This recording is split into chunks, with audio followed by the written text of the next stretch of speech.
Prime Minister Imran Khan, welcome to the program. Thank you. So tell me first and foremost, what message do you want to send from here? What do you hope your visit will have accomplished? Look, Christiane, I wouldn't have come to the UNGA because, we have just coming out of a very difficult economic situation.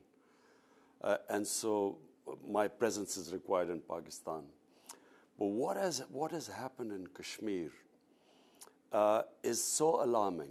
And I realize that the world doesn't fully understand what's happening there. And what is happening can only get worse. 8 million people have been locked inside now for 50-odd days. And the world doesn't seem to understand the gravity of the situation. Because the moment the curfew is lifted, there are 900,000 troops there. And I fear a massacre. Indian troops. And I fear there's going to be a massacre. Because, the people in Kashmir for the last 30 years have been demanding the right of self-determination. There have been demonstrations. Last 5 years, ever since Narendra Modi's government came, the level of oppression has increased. There have been United Nations reports on the human rights abuses. You here at the United Nations, both you and Prime Minister Modi are addressing the world. There is a UN resolution that governs the fate of Kashmir. Do you have any hope that might you meet with the Prime Minister of India bilaterally or a pull aside or whatever you do, even if it's not 1,000% formal? There is no question of me meeting Prime Minister Modi or what he's done in Kashmir. This is only a mindset which believes in Hindu superiority, which does not believe that other human beings, other minorities, other religions are equal citizens. Only that mindset could have done this. I mean, how could anyone do this to other human beings? Shut them up for over 50 days. What does he expect? Even animals, if they're shut inside for 50 days, no hospitals, no schools for them, even then the world would have reacted. Why do you think the world is not reacting? Remember when Putin went into Crimea and annexed Crimea, there were sanctions, there was an international uproar that frankly continues to this day. Why do you think the same has not happened when Modi has essentially, potentially annexed Kashmir? Well, I've apprised almost all the top world leaders. I've explained to them the situation. There are 11 United Nations Security Council resolutions which gave the Kashmiris the right of self-determination and that it's a disputed territory. It's not an Indian territory. First of all, a lot of leaders didn't realize this.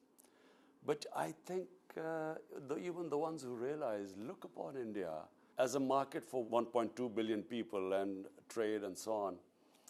And this is the sad thing, material over the human. And you've said that the world appears to be appeasing India.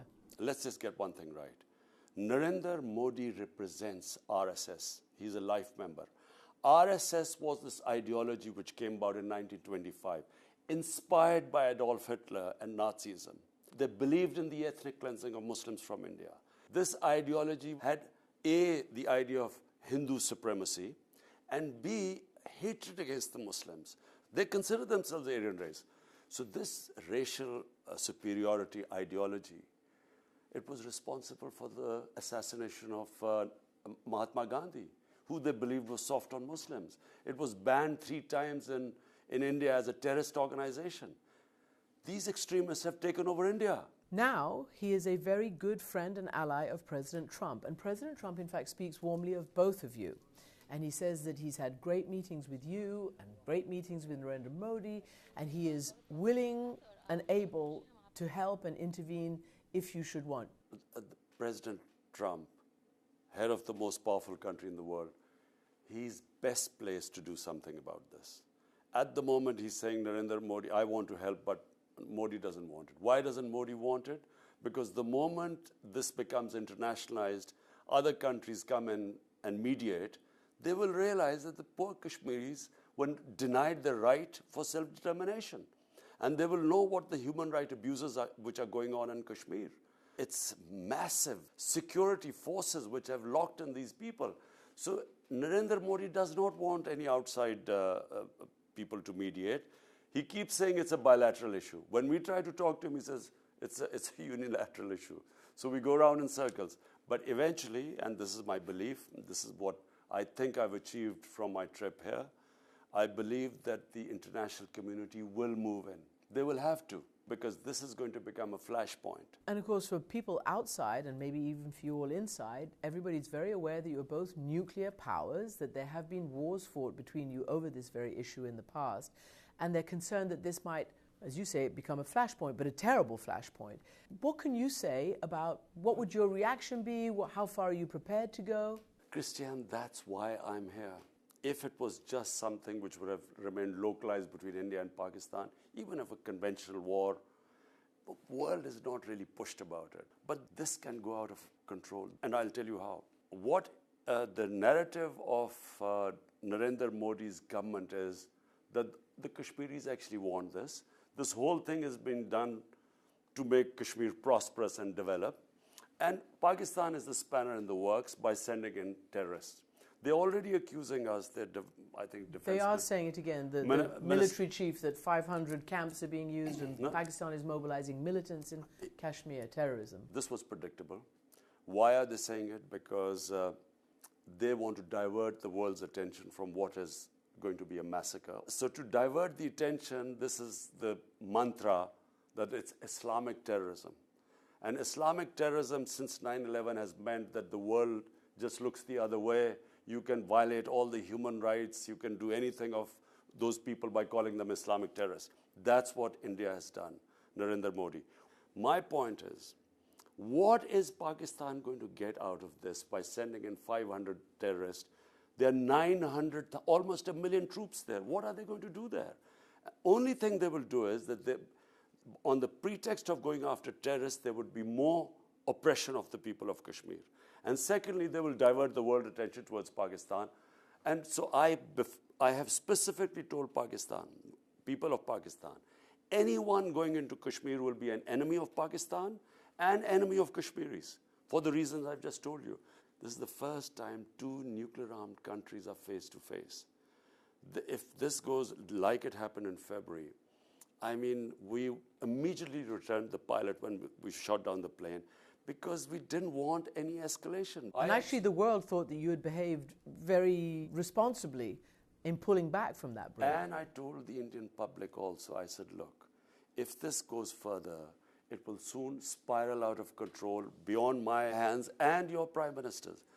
And guess what, Narendra Modi, once we returned the pilot, his entire election campaign was that Pakistan is so scared of me that they immediately returned the pilot, and I'm going to teach Pakistan a lesson.